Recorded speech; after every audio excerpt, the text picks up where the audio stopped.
Welcome back to Cozy One Podcast. My name is Shan. What's up? I'm the mom of the girls with the mom. All right. This is Cozy One Podcast. This is episode 9. Thank you guys for checking out the show. Thank you for checking out the IG. Thank you for checking me out on Clubhouse. I am on Clubhouse. I am under the alias of @SheGetsItPod, but under there, you'll find my Cozy Womb Instagram and my She Gets It Pod Twitter. That is my other podcast, but I'm representing for the both of them. So if you are looking to collab on a room or talk about parenting or other topics, let me know.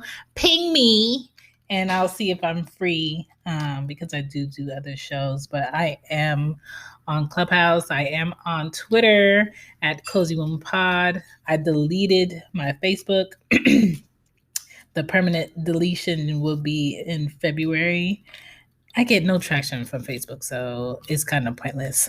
But today we are here to discuss how are you planning for your kid or your kids.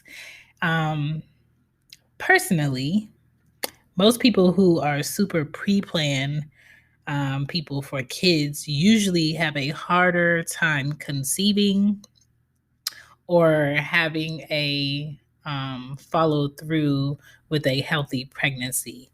People who don't really think about the possibility of kids usually are the ones that end up with kids.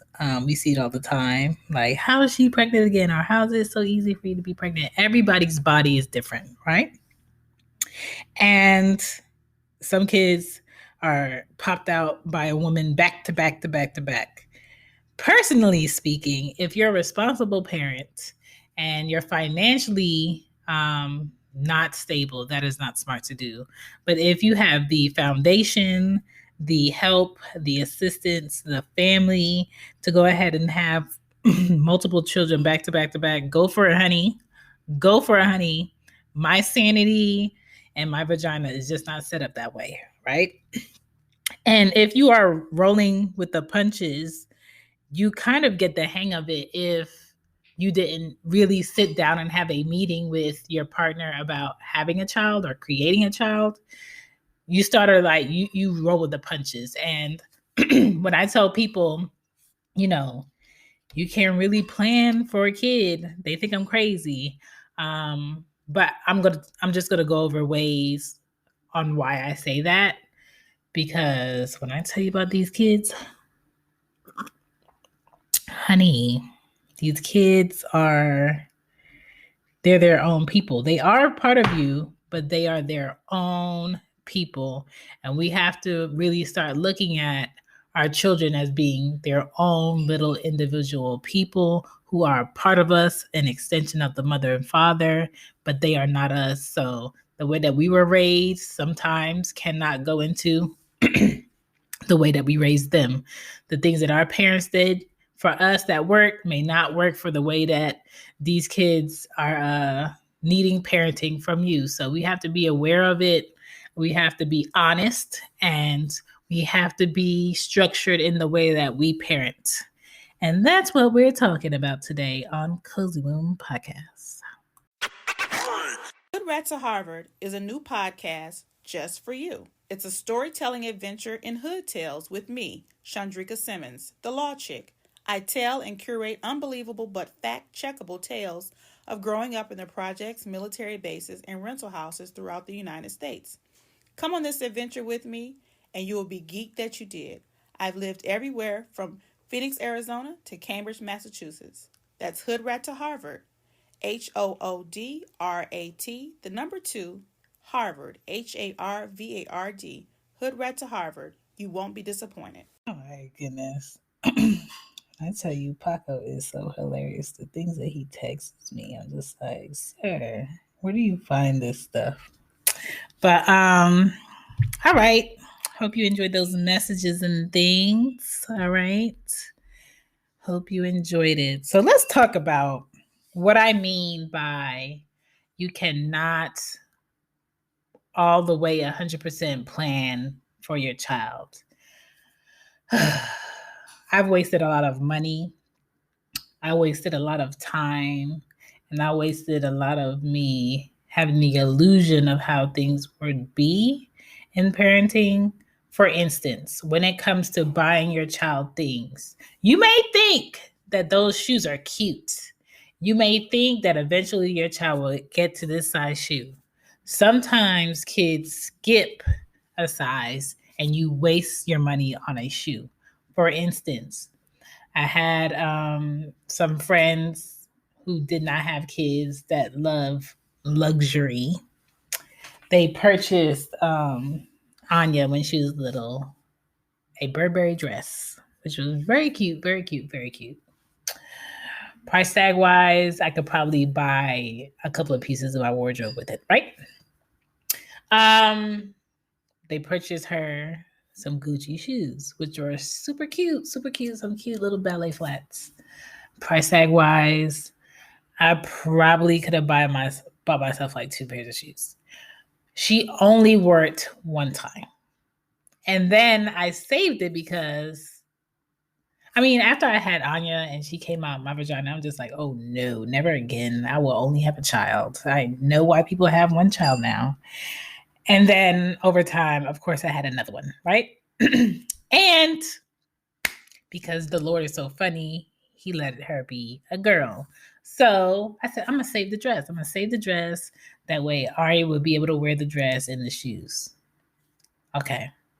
Ari only wore that dress one time and the shoes one time because I am not a frequent churchgoer. And at these small moments where I did want to go to church and praise and be around people of praise, I allowed her to wear the dress. I allowed her to wear the shoes. Where are they now? Pop-up video. The dress is in the closet. And the shoes are in the closet. Okay. Buying that stuff really doesn't do anything for me. Having that stuff really doesn't do anything for me. I've tried to sell it multiple times because it's just sitting in the closet. And I know somebody would probably like to use it if it's cute.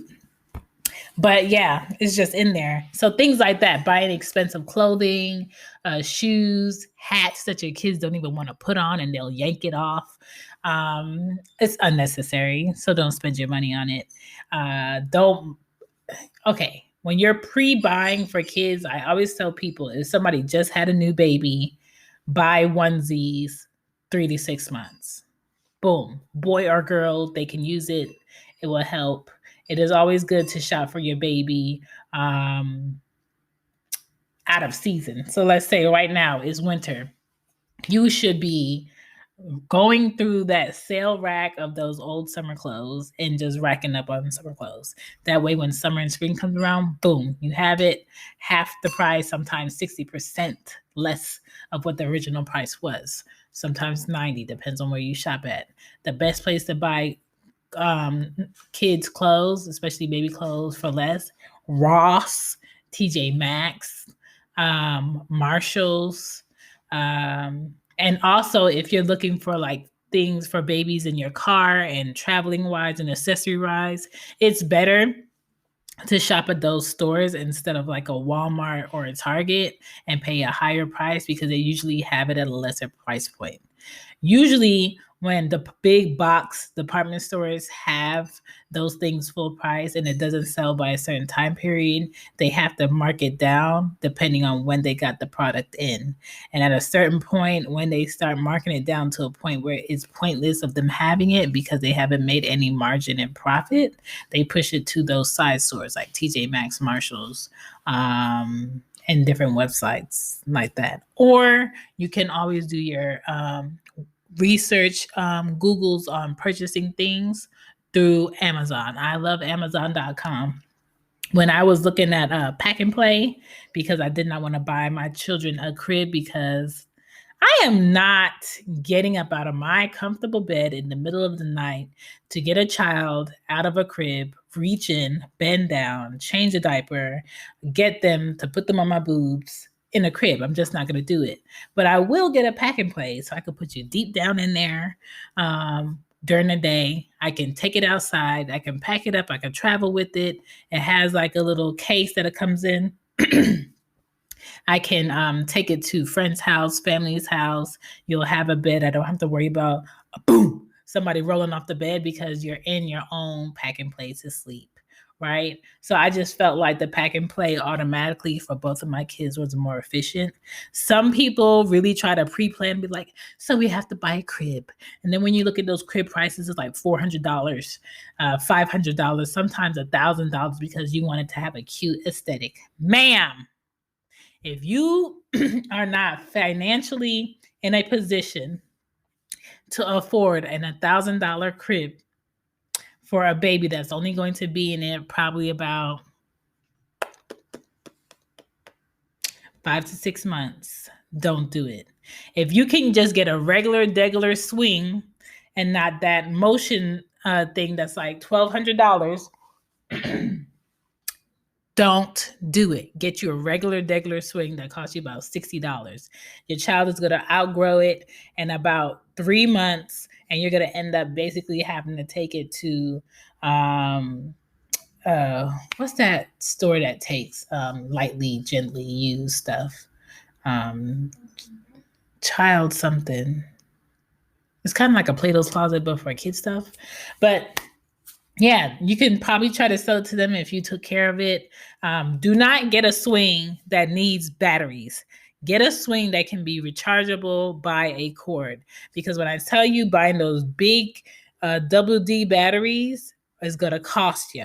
Okay. And if you use it 2 days in a row, 3 days in a row, depending on if your child even likes the swing, that's a whole nother thing. Sometimes parents will overbuy what they assume their child is going to like, and their child hates it. And you waste your money. I never wasted my money on high chairs, okay? So don't buy a whole high chair that needs its own private space and location in your kitchen. Get you a seat that sits in the chair that you can buckle in, you could travel with, and you can put other places. All right. Be efficient. And I think that costs you about what, $12 to $20, depending on which one you get. Be efficient with your money when it comes to kids, because let me tell you, there are kids that are born that are healthy, no health issues, and there are kids that are born where there's health issues. How do you plan for a child that has health issues that weren't foreseen before the birth? You don't. So the way that you plan for a child and your kid's future is by setting emergency money aside and buying things that make sense in the long run. Now, if you want to go back to this crib thing, if you want to buy a crib that can break down into a toddler's bed, that can expand into something else and metamorph into, I don't know, an ice cream parlor for you and your kid when they get to a certain age, do that. Do that. Me personally, the crib lifestyle was not my life, okay? That was not something I was going to take. And I knew that before I had kids. I'm not doing that. I've seen the frustration of people putting it together, and I was not going to do it. Again, moms, do not take on the building of putting up dressers, cribs, pack and play. If you're frustrated, put it down, wait for their dads to come, or your dad to come, or your brother or a cousin or a friend to come put that thing together. It is not worth the frustration, because let me tell you, you know the little seat thing at the top that you change the baby in on the pack and play. I could not get that thing in to save my life. And I remember having a whole fit of crying because I couldn't get it right. And Arya's daddy looked at me and he was like, okay, I'll do it. Watch out.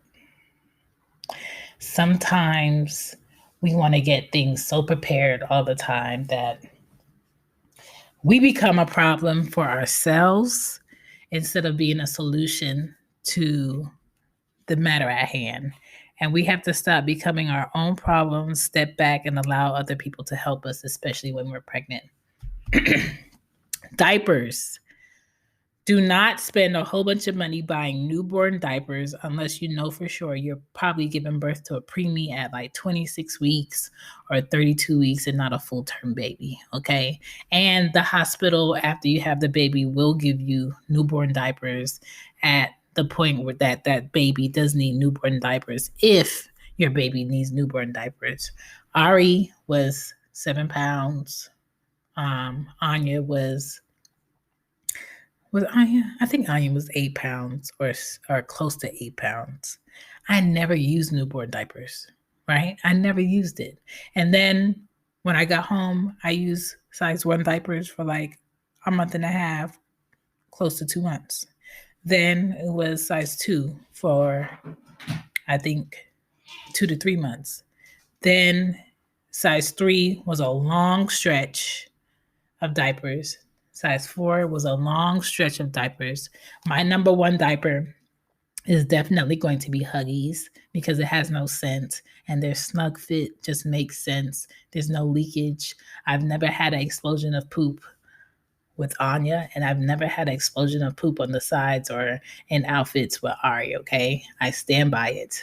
I also stand by Huggies wipes because they keep the moisture and they have lots of options as to what you want for wipes, and they're gentle to use on an adult face if need be. I also back wet ones.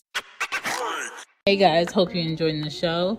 Don't forget to check out teespring.com/stores/cozy womb shop where you can find hoodies, mama stuff bag, hoodies for kids, fanny packs, mugs, t-shirts for dads, socks for moms, and sweatshirts. All right, I got your merch on there. I also have Mama's Cozy Shop, which is a cozy shop for mama like things. All right, back to the show. You can never have enough wet ones. Keep them in the car, keep them in your purse, especially now during this pandemic. It's just sanitary wise, it makes sense. You can pre-buy all the wipes you want. You will use wipes from the time you push that baby out up until 5 years old, trust me, and beyond, because kids are nasty. What else when it comes to creating humans you could plan for? College fund. I mean, if you want to save up and put that aside, that a 529 plan, you could put that to the side. You don't need a company to set out you setting up some type of savings for your child's college. But the reality is college is going up in prices every year. So by the time my children actually have to go to college, it's probably going to be like the price of a yacht. And I'm not funding that. I'm not paying for that. So what I tell my kids is, when I say this, I'm really talking about Anya. We already had a conversation. If you want to go to college, be sure that you're having the right grades, good behavior, and you're participating in different extracurriculars in school. And someone's going to see that you are excelling academically, and they're going to want to fund you a full ride to go to college, right? I have no problem with that. But you will not be signing any loan papers, any FAFSA papers, any stipend papers, or financial aid in order to go to college, because I am 33 right now with 2 kids, and I'm still paying for the fact that I have this bachelor's degree and I went to college for 4 years, and it is not cute. Okay, it's a lot of money. It's a lot of interest that's packed on because there's no way I'm making the full payment of what they expect.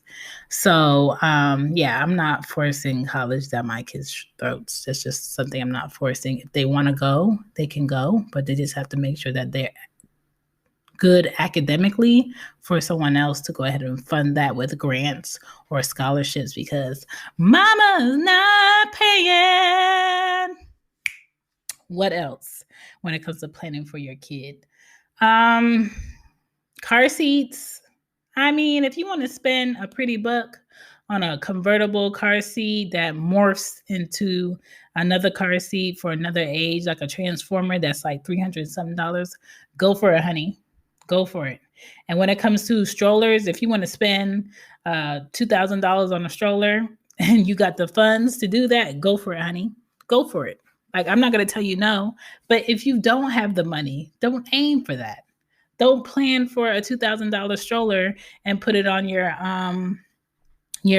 baby shower wish list and think somebody's actually going to go for that and purchase it, because it's not realistic. The best thing when it comes to strollers is an actual Graco snap in car seat thing. It's efficient, it's lightweight, it's easy to fold up. You push a button and folds up, and you can throw it in any trunk. It's always able to have room. It's excellent when you're traveling and using the airplane. There's nothing for them to break on there. Most car seats fit in it. It has a place for your bag. I loved it. I loved it. I loved it better than my jogger. I put a jogger on my registry for my baby shower. And at the time, my best friends went in and they purchased that jogger. And I used the hell out of that jogger. I used it with Anya for a long time. I used it with Ari. But a jogger is only practical if you have these trunk space for that thing, right? It is not ideal when you are traveling on airplane to airplane. It is not ideal when you have a Civic with a small trunk. It is not ideal when, you're around crowded places with multiple people and it's really big and janky, right? A regular stroller that's easy to fold up and travel with and has places where you can take things off and clean it and put it back on is ideal, right? So just be efficient and think about why you're getting a stroller and what stroller works for your lifestyle. What else is a waste that a lot of parents try to plan for their kids' future and mess up?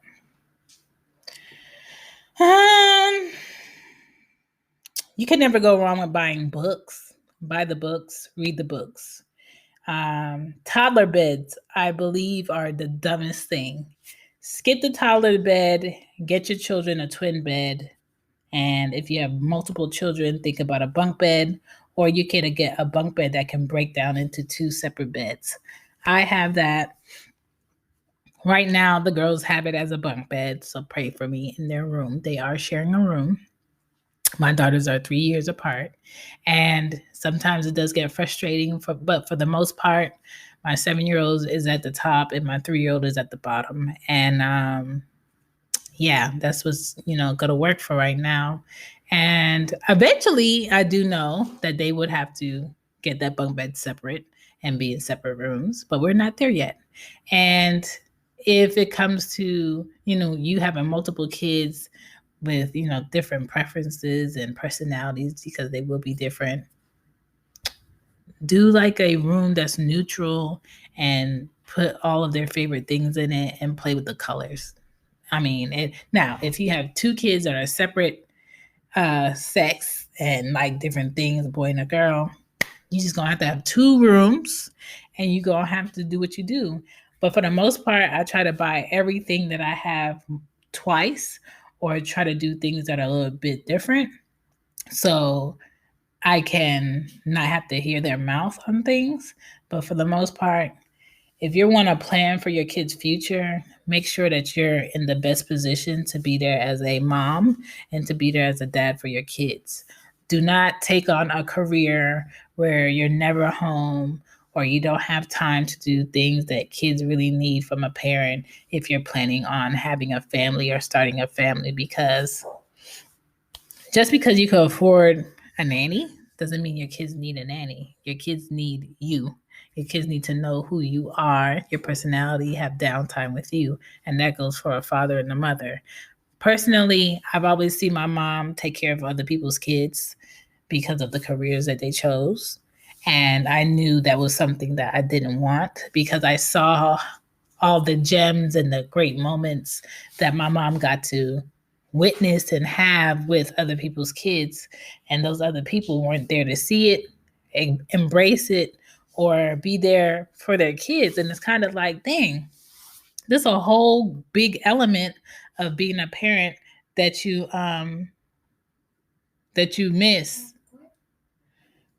So I'm just like, that's not for me. So when it comes to myself wanting to get back into like footwear design, I know that is a selfish type of career where I might be gone a lot. I might be really busy. I won't be able to be as involved. That's something I feel like I can do later on when the girls get older. But for right now, I just want to parent.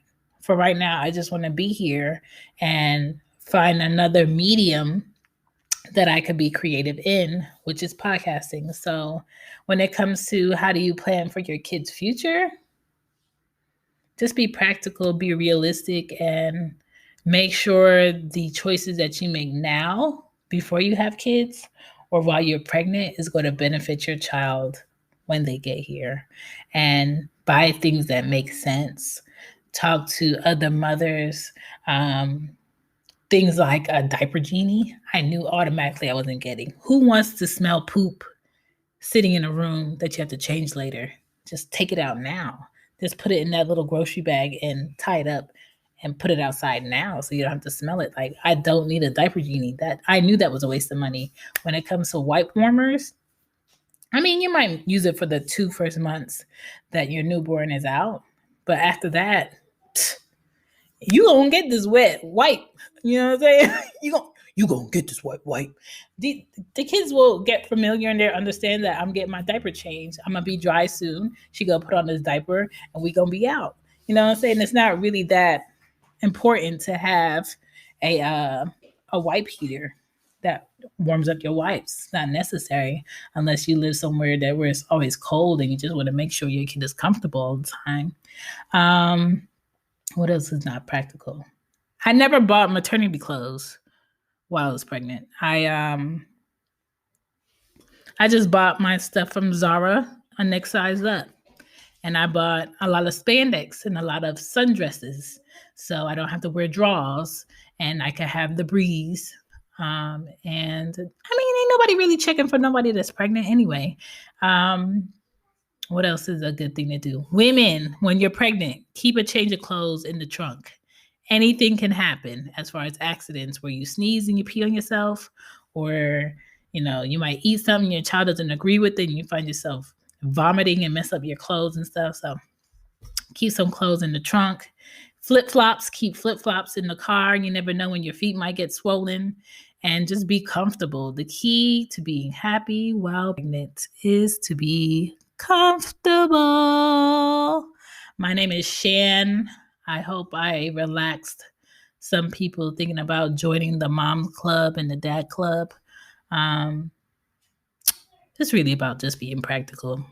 That's how you plan for kids. You be practical and you understand financially, mentally, and emotionally where you're at and what you can embrace. That is it. My name is Shan. This is Cozy One Podcast. Thank you for listening, and we will be back soon. I'm watching this lady really running from the squirrel outside. Oh, man. Bye. Bye. Bye.